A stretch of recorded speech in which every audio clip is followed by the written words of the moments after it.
Thank you everyone for coming. We're going to be talking about arrays today.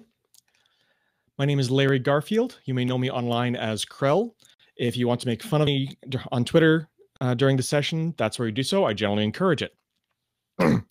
As mentioned, I'm a staff engineer for Typo3, PHP content management system. I'm also a member of the PHPFig core committee. For those not familiar with Fig, it's kind of the United Nations of PHP with all the good and bad implications that has.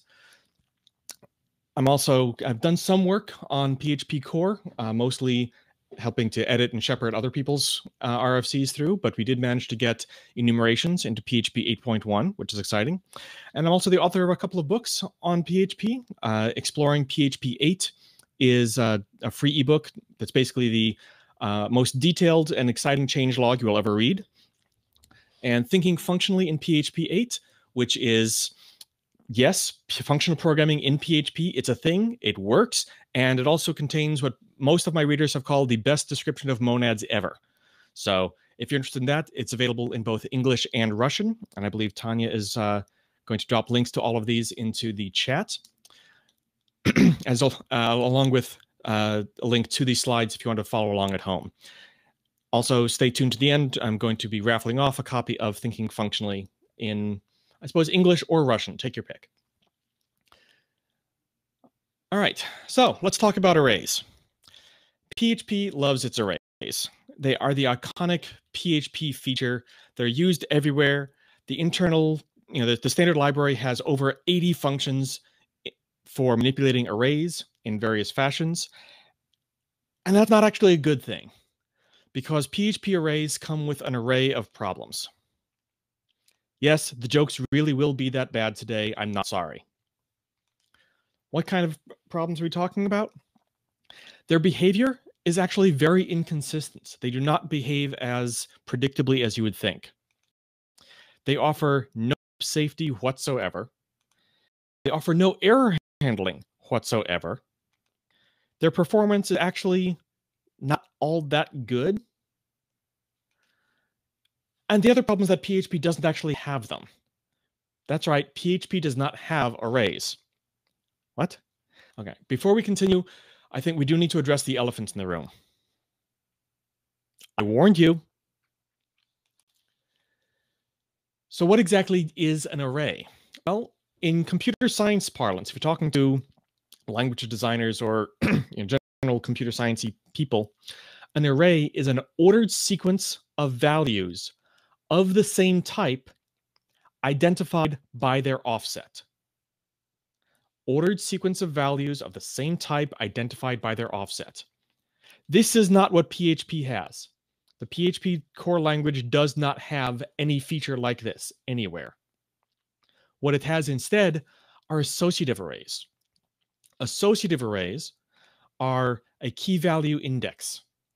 That's what PHP has. Most other languages would call this a dictionary or a map of some kind. Numeric arrays, what you'd think of as a traditional array, are supported via a hack. And we'll talk about that in a moment, but they're not actually a built-in feature. They're kind of a quirk that we take advantage of, which sometimes doesn't work. They offer no type guarantees. In a proper array, you know if everything in the array is an integer, or it's a user object, or a product object, or a float, or whatever. You get no such guarantees with PHP's associative arrays on the value or the key. The key could be an integer, or it could be a string. And if you specify a float, that will automatically round down to the next integer and get used as an integer. So a key of 4.5 will turn into a key of 4 silently, and you can have bugs that way. So let's talk about that numeric hack. Very simple array, A, we'll add 2 values to it, A, and then print them out. And we get values A and B, index 0 and 1. Cool, that's what we'd expect. Now, let's unset the last item and push a new item onto it. Now what do we get? A and C with a gap. There is no index 1 because the double bracket operator does not mean push onto end of the array. It means maintain an internal counter in the engine of the last ID that was auto-generated, and then increment that counter and use the new value. It's more like the auto-increment field in SQL than an actual array. And this might be okay, but could also cause huge problems. If, for example, you try to make a for loop over an array. What happens if we now try to for loop over this value? Undefined offset 1, because we're going to try and read keys 0, 1, 2, but there is no, actually 0, 1, but there is no 1 because we remove that, so that line 2, AI, will fail when I is 1. You cannot trust AI. AI is a threat, which if you actually followed any sci-fi, you would know by now. So yeah, even something as simple as a for loop doesn't work with arrays. But it gets worse. This is real production code out of a real CMS. Specifically, this is from Drupal. It's in its database abstraction layer. And this piece of code takes a prepared statement and checks to see if one of the replacement values for the prepared statement is itself an array, in which case it will expand the placeholders in the query string. So you can do like where foo in question mark and then pass in an array of values, and it will turn that one question mark into a series of placeholders that matches the data. Useful feature, really nice. But there's a problem. What happens if that nested array has string keys instead of numeric keys? You get an SQL injection because we're taking that key value, assuming it's a number, plopping it into the query string, and expecting it to work. And guess what? That's a place to inject arbitrary string values into a query string, into an SQL query string. This is called Drupageddon. It was the worst security hole in Drupal history, caused by a lack of array type safety. That was the root cause. And that, combined with another hole in the form API, resulted in an anonymous arbitrary SQL injection attack, also known as extraordinarily bad. The fix was stupid easy. Just force that array back to being resequenced numeric keys. But that's the kind of thing you shouldn't have to think about. The whole point of a type system is to not have to think about that. And PHP arrays just fail in that regard. The basic problem is that PHP traditionally uses arrays in place of purpose-built data structures. And that is almost never what you want to do. You want to do something better than that. So what's better? Actually having purpose-built data structures. Cool, let's do that. We'll start by talking about lists and sequences. This is when you want a series of values in order. Arrays work for very trivial cases, but as we just saw, they break down very, very quickly. What we can do instead is look at this thing called array object. When we say data structure in PHP, we pretty much always mean classes and objects. So when you hear someone say data structure, in PHP, what they mean is use arrays and objects. Array object is a built-in object in PHP, or built-in class, which implements a number of interfaces that hook into the engine that allow it to be used kind of like an array. So it has countable, it has traversable, and it has the array access interface, so you can use brackets on it to call methods magically. And as it's an object, we can extend it and create a class called typed array. How does that work? Well, typed array, we want to restrict the values that we can store. So we're going to read the constructor so that it can't get called externally. But we're going to offer a public named constructor, factory method called forType, where we have to pass in a the type of the variable we want to store. And it'll just store that in the object and return it. And then on offset set, which is the array access method that gets called when you try to write to it, we check and make sure that the value that's being added to this collection is of the type specified. And if it's not, we just throw a type error because you're doing it wrong. And if it is, cool, we just let the parent object do what it wants to do. That's all we need to change. And now we have essentially a type-specific pseudo-array. So we can say, create a new value A, which is a typed array for points. So it's a collection of points. And now we can write points into that object using array syntax. And then when we for each over it, we can be guaranteed that inside that for each loop, point is always a point object. Because if it weren't, it would have blown up already before that. So we don't need to worry about, is this thing a point or not? We know for certain that it is a point. Because if we try to do something else, we'll get type errors thrown. Cool. All right, though, what if we want to ensure a sequential list? We don't want to support string keys. We just want numeric keys only. We want a linear list. For that, let's skip array access at the array object, and just make our own. We'll create a class called typed sequence and implement iterator aggregate and countable. Countable gives us a count method. Iterator aggregate lets us return an iterator of this object so that when someone tries to for each over our object, they actually get values back. We're going to do the same private constructor and for type static method trick as before, and have an add method where we do the same check as before. Is this value of the right type? Yes, no. If it is, cool, add it to an internal array. Yes, we have an internal array here. That's okay, because that array is an internal implementation detail. It's not part of the API.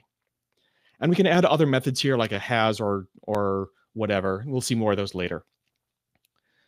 But now we can guarantee that when we iterate this, we will get back objects just of the right type, and they'll come back ordered with numeric keys with no gaps in them. We can guarantee that, mathematically prove that. Someone out there is probably saying, but Larry, arrays pass by value, objects pass by reference. So what you're doing is not a true substitute. And well, yes, but objects also pass by a value. You've been lied to. But you'll point out, but they are modifiable. You know, if you pass an object to another method or a function and modify it there, that modifies the original copy. Yes, because objects pass by handle. The handle that points to the object is what gets passed by value. So it's still pointing to the same object in memory. And yes, that's confusing. Sorry. Bottom line, yes. If you pass an array around, then modify it inside of a function, it does not modify the original copy. If you pass an object around, it will modify the original copy. And that's usually not good. However, we can very easily fix that ourselves with immutable objects.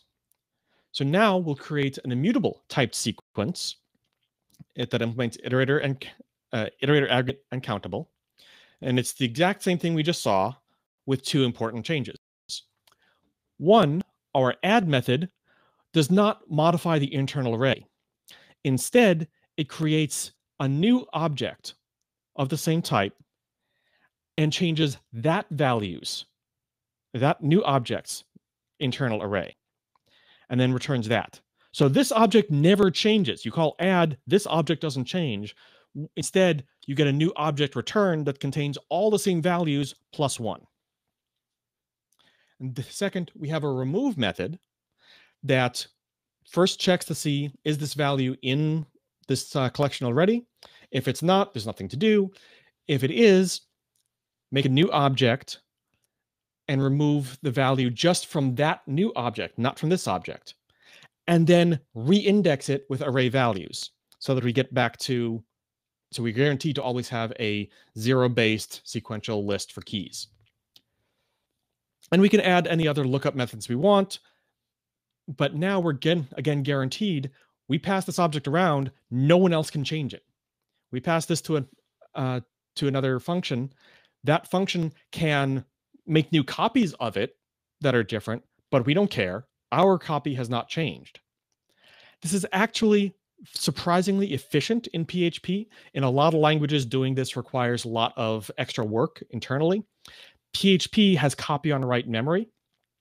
So in practice, the memory only gets used once until you modify an individual array key, and then it'll get duplicated.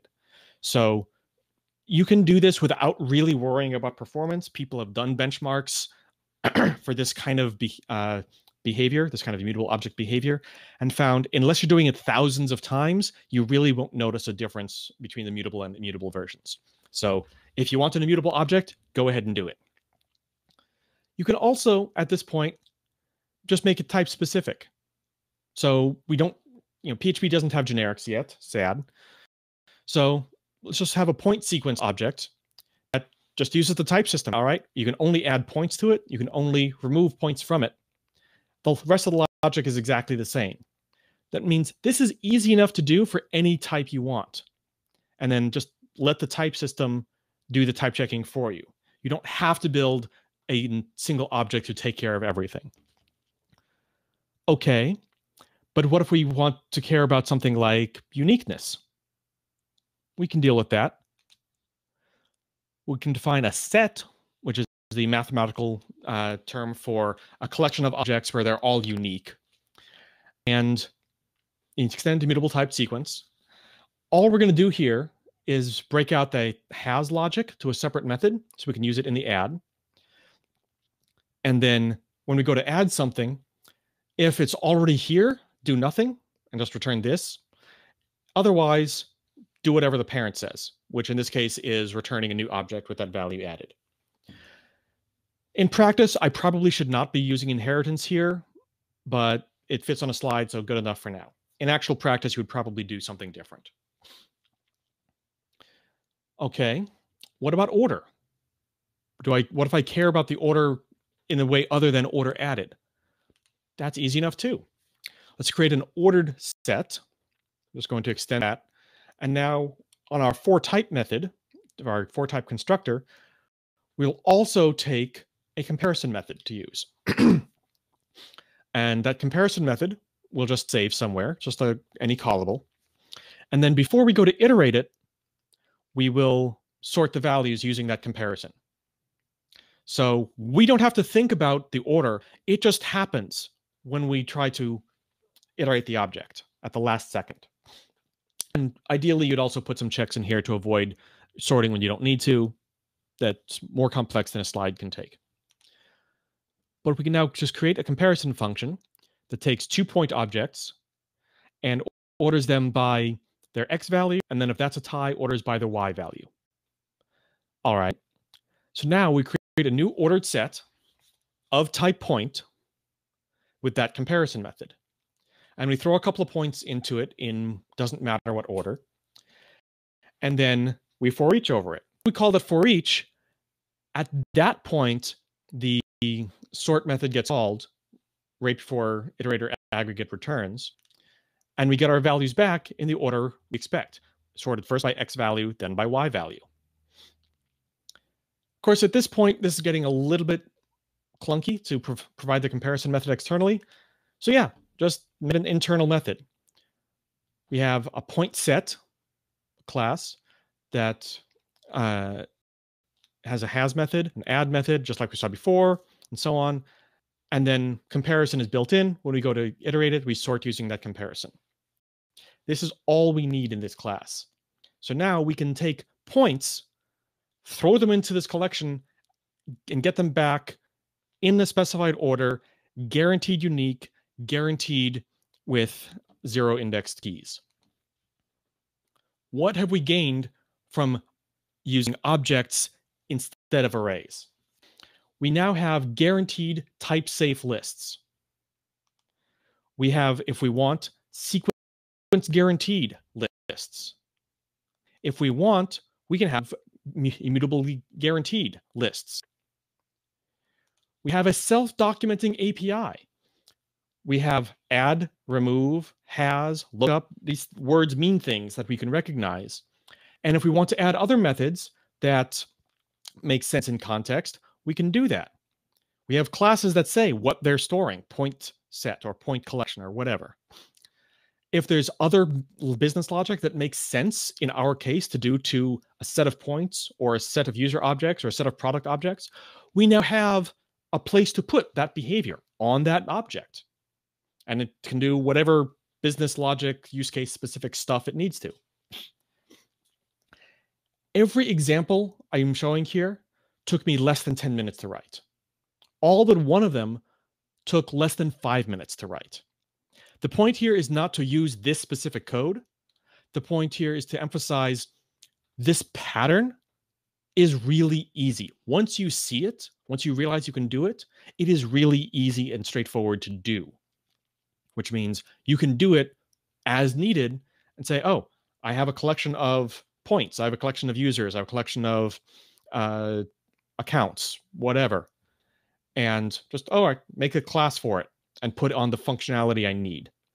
And it becomes more self-documenting, type safe, and so on. You can build in the guarantees that you care about in your use case. Of course, there's one limit there, and that is passing them. You can't actually pass an object as an array, so you can't type hint on array anymore. Sad panda. Actually, not sad panda. There's two use cases to consider here. Do you care about the type of objects being passed? If you do, then make it a real collection. Make it a real object, just like we saw, not an array, and then you can type on that.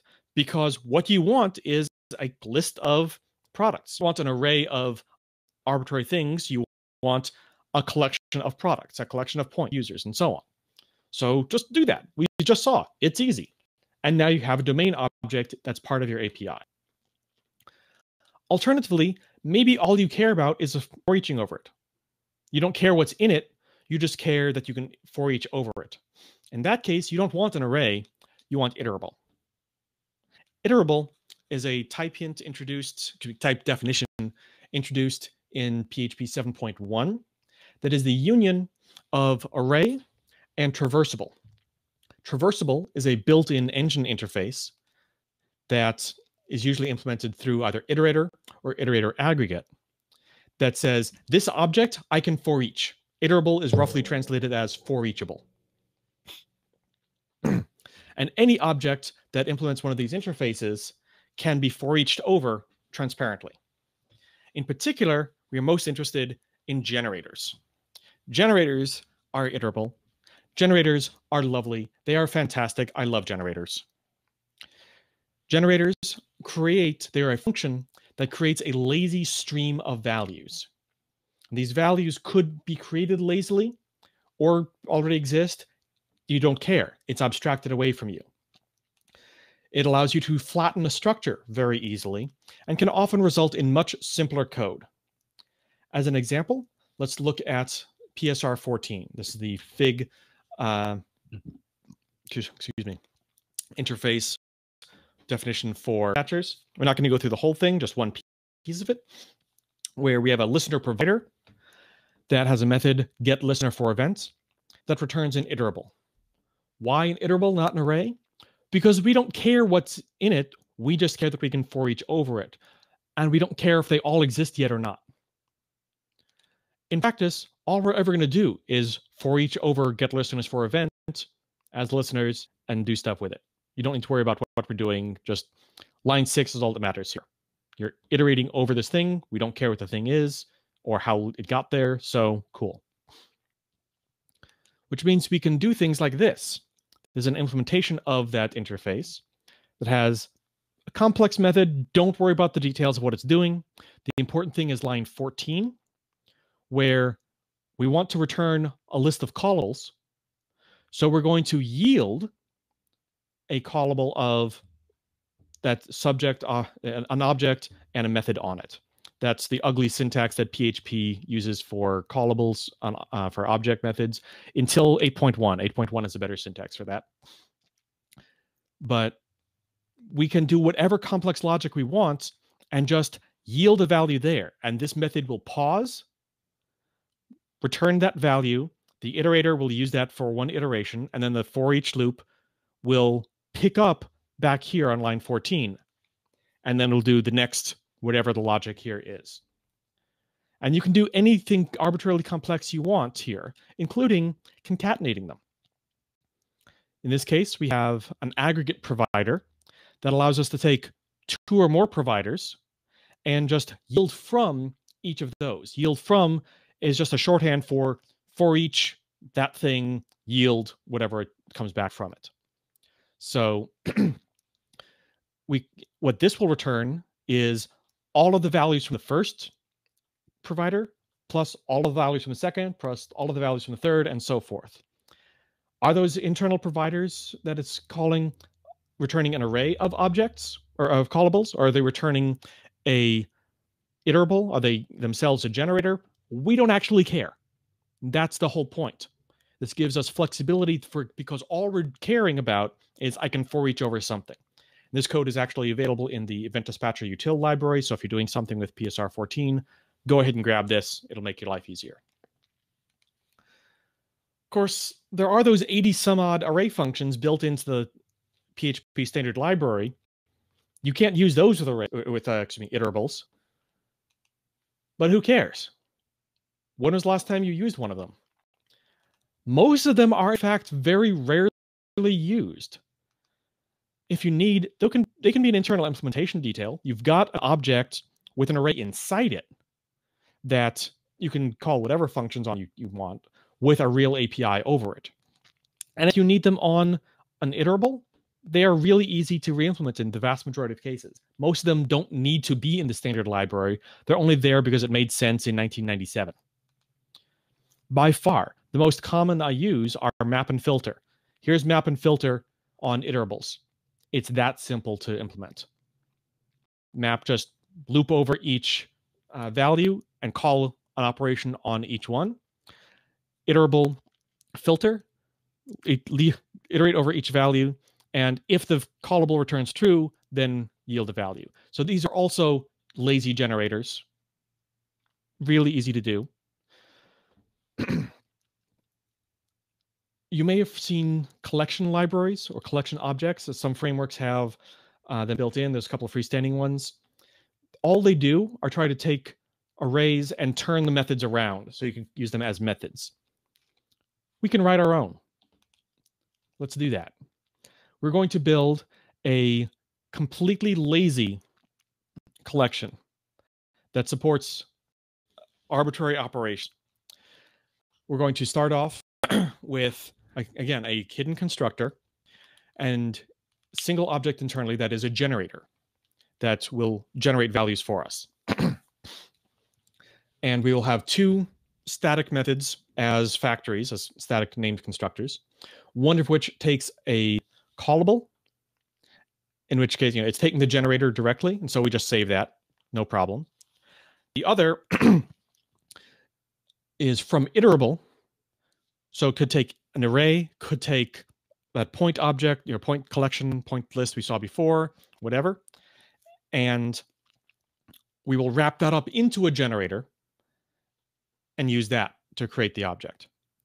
And then when we go to iterate this, we simply invoke the generator and return the iterator that iterable that produces. So we can for each over whatever this is. And as we for each over it, it will lazily call the generator internally.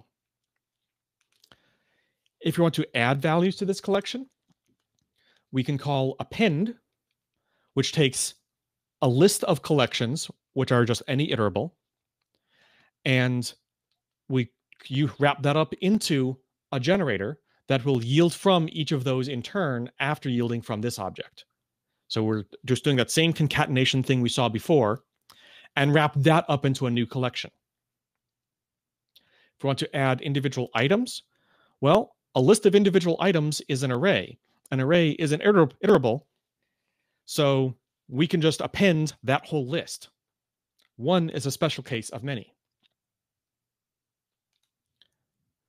And we can now add additional methods to this, like say map, which will, when called, again, give a new collection whose generator will iterate over this object's values and apply the mapping function to each one in turn lazily. If you want to add others like filter or reduce, you can easily do that. Leave that as an exercise for you. Eventually, we can call toArray to then dump these values out to an array at the last second. And only then, as we are iterating over it at that point, will these values actually get produced. We can use it like this. We'll create a new collection from an iterable, which is an array. We'll add a couple new values to it, 4, 5, 6. We'll apply a mapping function to it that multiplies everything. And then we can for each over it or just dump it out to an array. And we get what we expect. The values 1, 2, 3, 4, 5, 6 times 10. This whole thing was less than 60 lines of code, including whitespace. Will you write this yourself? No. Will you use this yourself? No. The point here is that whatever logic you actually need in your use case is easy to produce. There are existing libraries that do this. Most of them do nothing more than what we're showing here, plus a couple of extra utility methods. Like they'll include reduce, they'll include filter, and so on. But really, the point here is you have your own ordered set. You can add map and filter to that very easily. Lazily or not, type safe or not, whatever logic you need to have that is array-ish, you can add to your own classes very, very easily. You don't need to have a uber collection object for things. You can add it ad hoc as needed, and it's then part of your API. But all of that is about sequential arrays, lists. What about associative arrays? Well, there's two kinds of associative arrays in PHP in terms of how they get used. One is lookup tables, and the other is anonymous structs. Let's look at each of those. Lookup tables are a map from an arbitrary value to an arbitrary value. And that's a useful thing to have. It's a useful use case. The keys are integers or strings, generally. This is good for cases where you don't know the values in advance, where it's going to be coming from configuration or user input. You need some kind of lookup table where you can't hard code the values to begin with.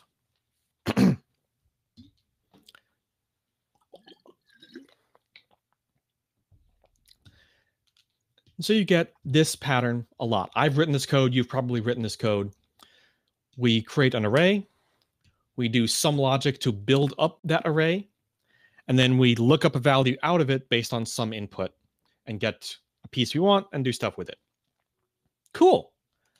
But where's the error handling? What happens if what the value in the lookup table is not of the type I want? It does not have a build output method. What happens if there is no object in that lookup table that matches this except header? And you're kind of stuck. All right, so let's build a better version of this ourselves. We'll start by making a lookup object that implements array access. We'll do the same for type logic as before, but this time we'll provide default. And then on offset set, we'll do the same type check logic we saw before, but we'll also check and ensure that the offset is a string, not an integer, because we know that that's not going to work in our case. And then offset get, which is looking up a value. We check and see, does that value exist? If so, cool, return it. If not, return the default instead. And offset exists and unset are boring, so we'll skip that. So now, all that error handling has been internalized. Instead of creating an array, we'll create a lookup object of type output builder with a default. So now we know, after that list is built, what's in there is just output builder objects, nothing else. And we know that if we don't have an object that matches an accept header, we'll instead use the default builder object instead. Guaranteed. Cool. This is better. But we can go even further. Maybe you don't like array access. It's kind of clunky and slow. In fact, array access methods are 3 times slower than using normal methods. So let's just use normal methods. We have the same for type logic, same add we saw before. This time we won't make it immutable. We'll just add values. And we'll move the default logic to lookup. So when you look up a value, we'll provide a default then. Is it better to provide that in advance or on lookup? Depends on your use case. Both are valid depending on what you're doing. Of course, at this point, this is kind of generic. We can just move all of this type logic into the class itself.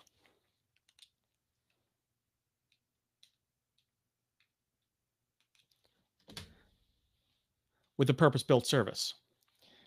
So we have now a builder map that has an internal array, sure, and its constructor, it takes the builder provider, the list of builders, and the default format to use.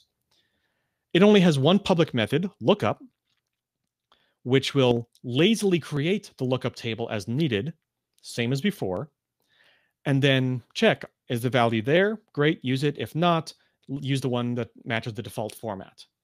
And you're going to configure this in your dependency injection container. And using it is then super easy. I call that builder map service, lookup with the value I want, and I am guaranteed to get back a builder object that has the right type. There is no way I can't. Everything here is safely type checked, so any error is going to show up probably in static analysis to say, hey, somehow you're trying to put something in that doesn't work. You can't do that. This is superior to just using a bare array in every fashion. And it's 19 lines of code, 20 lines of code, something like that. It's that easy to build something more robust than an array. And then you can also push all of that logic back to services that wire up in your container where they belong. So you can make them immutable. You can test them individually. Your controllers, wherever you're calling them, get thinner. All of these are good things that you get by not using arrays directly.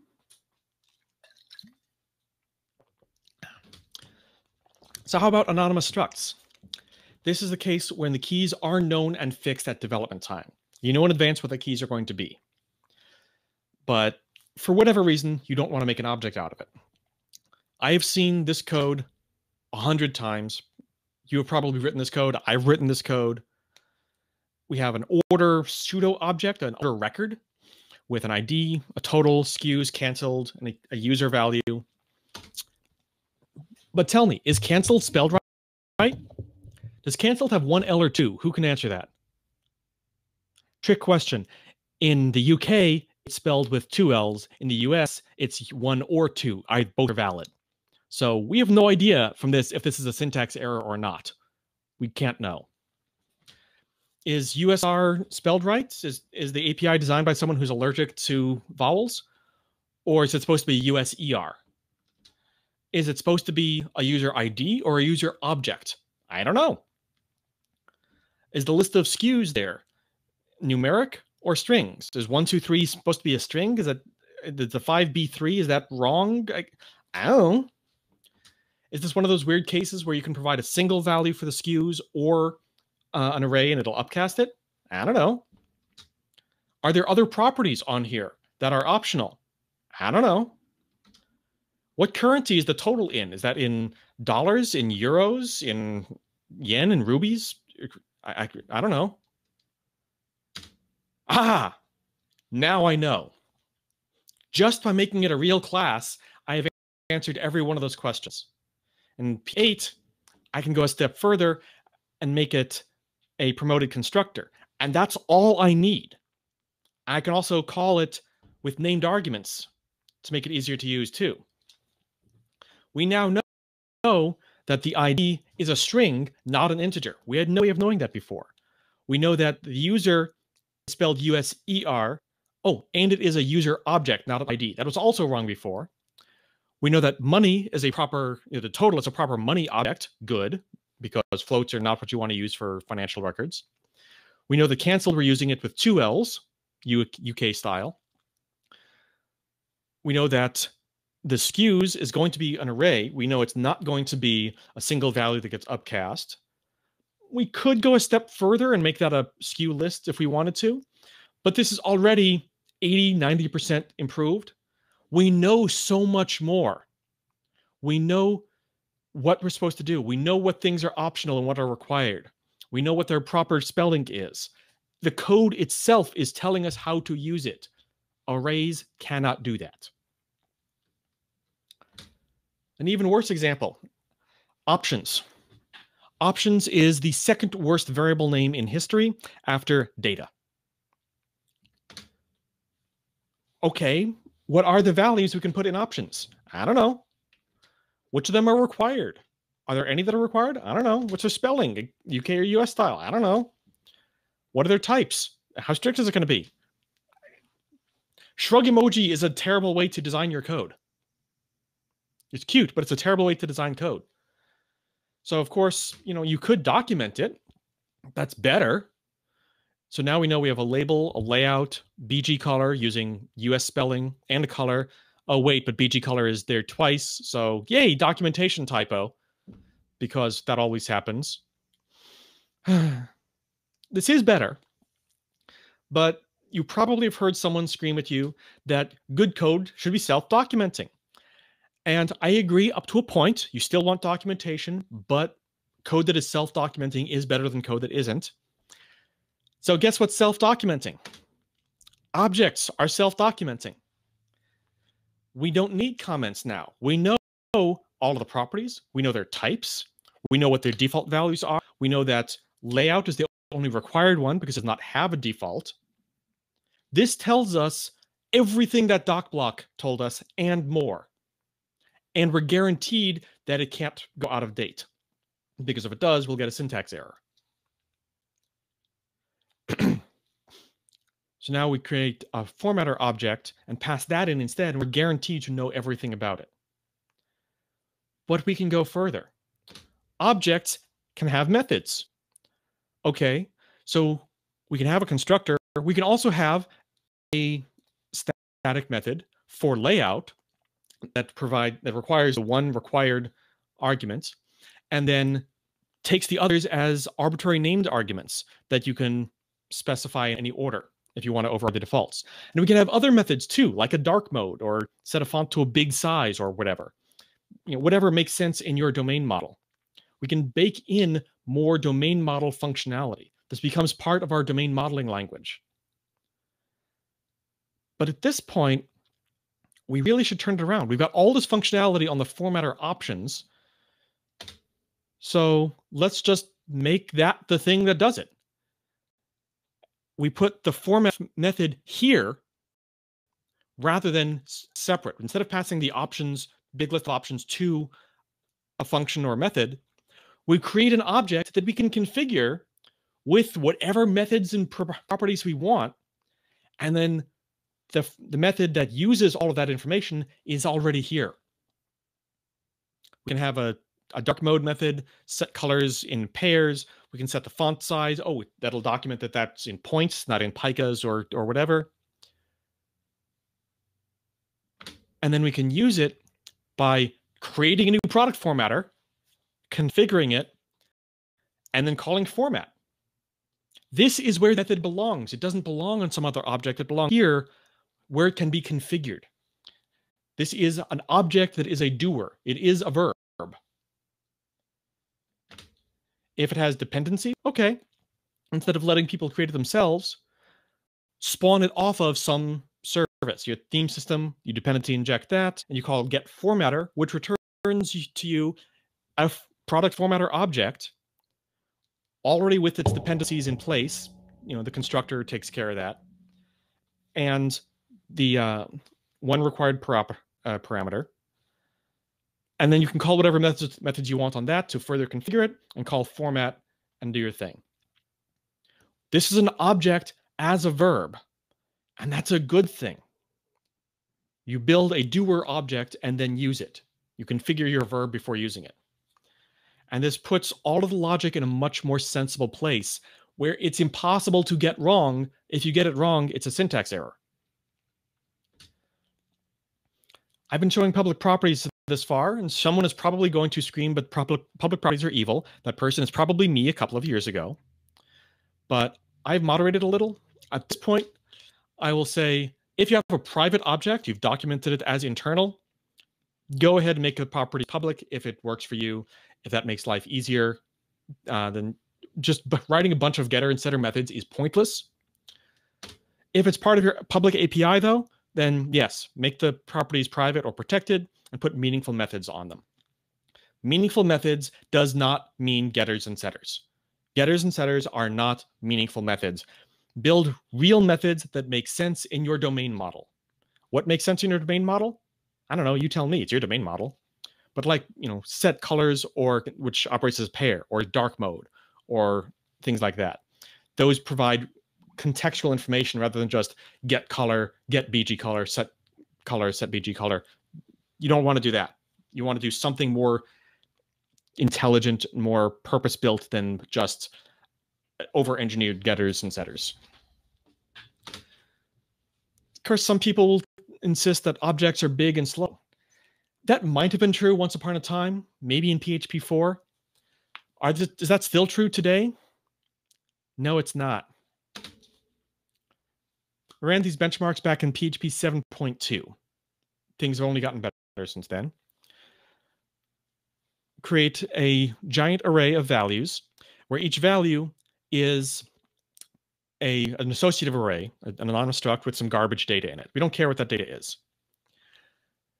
And we're then going to sort it two different ways, not because we actually care about sorting it. This is just a way for us to exercise using these objects or these pseudo objects a bunch of times. And we're going to do this over a test set of 1 million items. And I also have versions of this to do the same thing for a standard class, an array of standard class objects, for objects with public properties, objects with private properties that have methods on them, and anonymous classes. And do multiple runs on each of these, average them out, all the good benchmarking logic. Again, the goal here is simply to work with these values a zillion times. What results did we get? Well, the associative array version ran 1 million items in about 9.5 seconds and took about 0.5 GB of memory. So that's our baseline. The standard class version ran in about 20% slower and used slightly more memory. Basically, never use standard class. Standard class is worthless in modern PHP. Never use it. An object with public properties ran about 12% faster and used, holy cow, less than half as much memory. Less than half. An object with private properties, bit slower, that's ahead of calling methods, but not hugely so. But again, less than half as much memory. Anonymous class, somehow that was the fastest. Less than half as much memory. I expected it to be faster. I did not expect it to be this much of an improvement. Why does this happen? Mostly it's for nerdy reasons. It has to do with how the PHP engine stores arrays and objects. Because it knows that an object has certain properties on it, it can reserve just the right amount of memory to put that object's values into it. Whereas with an array, it has no idea what the values are going to be, so it has to reserve as much memory as it might use. It wastes a ton of memory. And as PHP versions go on, this difference only gets larger. When I first published these results, someone, I know that guy, replace all object-like arrays with classes where they're used thousands of times. And that reduced the memory usage from 58%, from 12 gigabytes to 5 gigabytes. Now, what is he doing that takes 5 gigabytes of memory? I don't know. I don't want to know. Well, I guess maybe we do know now. He's doing infection testing. But less than half, 58% memory improvement by getting rid of these pseudo object arrays and making them real objects. That's enormous. This is, turn off several of your computers level of difference. So can you ever use an array? There are a couple of places. As an internal implementation detail, as we saw, if you have a list of things, there has to be an array somewhere. As an internal detail that's not part of your API, that's okay. If something takes an iterable, you want to just give it an array literal in your use case, that's fine. Array literals will still work. That's okay. Until PHP 8.1, you have to use an array to specify an object callable or a method. 8.1 includes a new syntax that makes that unnecessary. So once you start on 8.1, that's gone. As of 8.0, if you want to use dynamic named arguments, which is fantastic, that takes an array. So you can use an array there. And in generated code. What do I mean by generated code? If you're doing some kind of compiled code, say compiling a dependency injection container, or compiling an event dispatcher, or something where you're taking in a bunch of data and generating out code to disk, then making it a constant array like this will use more memory. But because it is all literal in code, that memory is part of shared memory between all of your different processes, not each individual process. So if you have 10 processes running at the same time, handling different requests, this memory gets used once rather than 10 different times. So that can be helpful in targeted specific cases. But note, you still want to then use an object when you pull the data out. It'll still wrap that up into an object for all of the API benefits that offers. So yeah, really, you should just never use arrays. At least not in public where anyone can see you. Thank you very much.